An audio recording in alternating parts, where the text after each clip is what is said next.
هتكلم قصيدة من الواقع بتاعي. أنا سعودية من الأقصر أولا، متجوزة وعايشة هنا في القاهرة.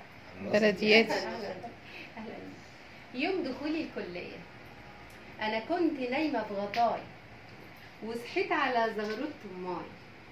قلت يكون اللي في بالي أبويا قال لي تعالي تعالي خلاص يا قمرة مضوية، انتي دخلتي الكلية وصرتي كده فخر اخواتك، ما انا اصلي راهنت بحياتك وقلت هي دي نجاتك. كانوا يقولوا لي كفايه خلاص، قلت لهم الصبر يا ناس، عايزك تكوني هناك راجل. بصيت كده وبعند ما نصلي بكابر، هو عارف البسطه دي ابويا سيد الرجال وكبيرهم، ربي عطاني ونصرهم.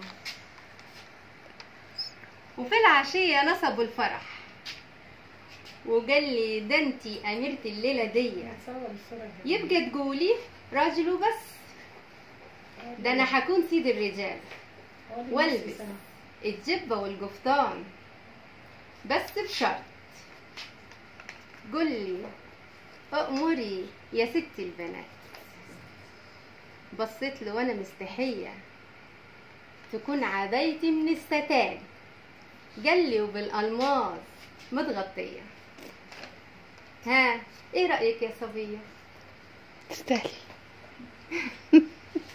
معاك انا للصبحيه، ده يوم دخولي الكليه انا صرت ست البنات بعين ابويا حبيبي الغالي ابو الرجال. احسنتي يا استاذ. الله الله الله.